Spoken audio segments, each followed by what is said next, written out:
बहुत समय पहले की बात है। किसी दूर एक गांव में एक टोपी बेचने वाला रहता था। उसका मुख्य काम टोपी को बेचना था। वह गली गली घूमकर टोपी बेचा करता था और उससे बस वह इतना ही पैसा कमा लेता था जितने में वह अपने पेट को भर सके। तभी वह अपने जीवन से बहुत ही खुश था।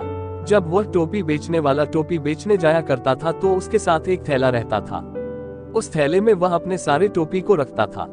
एक टोपी खुद पहनता और एक टोपी को अपने हाथ में लेकर लोगों को आवाज देता, टोपी ले लो। एक बार की बात है, बहुत ही गर्मी का दिन था, मानो आकाश से आग बरस रही थी। टोपी बेचना वाला एक रास्ते से गुजर रहा था। उसे बहुत ज्यादा गर्मी भी लग रही थी। रास्ते में ही उसे एक बहुत ही घना पेड़ नजर आया। उस पेड़ के नीचे बहुत ही ठंडा था। पेड़ के नीचे पूरा छाया था। सूरज की एक भी रोशनी नहीं पड़ रही थी। टोपी वाले ने सोचा, मैं बहुत ही थक गया हूँ। इस धूप में आगे जाना भी मुश्किल है। मुझे यही इस पेड़ के नीचे कुछ देर आराम कर लेना चाहिए। यही सोचकर टोपी वाला उस पेड़ के नीचे छांव में बैठ गया। सारा दिन वह इधर से उधर घुमा हुआ था। उसे नींद लग गई। वह अपने पास टोपी का थैला रखकर सो गया। उस पेड़ के ऊपर कुछ बंदर मौजूद थे। बंदरों ने देखा कि यह व्यक्ति अपने सर में टोपी लगाकर सोया हुआ है। हमें इसकी थैला में देखना चाहिए कि उसमें क्या है। उसके बाद बंदर उस व्यक्ति के पास आकर उसके थैला को देखने लगे, लेकिन उसके थैला में से बंदरों को कुछ भी खाने को न मिला। थैला में खाने को कुछ नहीं था, लेकिन टोपियां मौजूद थी। बंदरों में टोपी को अपने हाथ में लेकर देखने लगे। उन्हें इसके बारे में कुछ भी मालूम नहीं था। बंदर नकलची होते हैं। बंदरों ने देखा कि टोपी वाले ने अपने सर में टोपी पहन रखा है। सभी बंदर भी टोपी को पहनकर इधर उधर घूमने लगे। इसके बाद वह बंदर पेड़ पर चढ़कर बैठ गए। टोपी वाले की नींद खुल गई।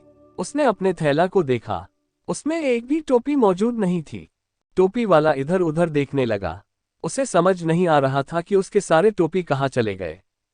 अगर कोई टोपी का चोरी करेगा तो टोपी को थैला के साथ लेकर जाएगा, पर थैला तो वही खाली पड़ी है। एकाएक टोपी वाले का नजर पेड़ के ऊपर गया। वह देखकर परेशान रह गया। उसके सारे टोपी को बंदरों ने पहन रखा था। टोपी वाला चिंता में पड़ गया। आखिर अपने टोपी को बंदरों से कैसे हासिल करे। टोपी वाले ने बंदरों को डराने की कोशिश करता। बंदर टोपी वाले को ही डराने लगते हैं। टोपी वाले को एक बात याद आया कि बंदर नकलची होते हैं। जैसा वह इंसान को देखते हैं वैसा ही करने की कोशिश करते हैं। टोपी वाले ने अपने सर के टोपी को उतारा। इसको देखकर बंदरों ने भी अपनी टोपी को सर से उतार दिया। यह देखकर टोपी वाला मन ही मन बहुत खुश हुआ। उसके बाद टोपी वाले ने बंदरों को दिखते हुए अपने टोपी को जमीन पर रख दिया और थोड़ा दूर हो गया। अब क्या था, सारे बंदर पेड़ से नीचे उतरे और अपने अपने टोपी को जमीन पर एक स्थान पर रख दिए। फिर सारे बंदर पेड़ पर चढ़ गए। अच्छा मौका पाकर टोपी वाले ने अपने सारे टोपी को अपने थैला में रखकर वहां से 9-2-11 हो गया। दोस्तों, वीडियो अच्छी लगे तो लाइक सब्सक्राइब कर देना। धन्यवाद।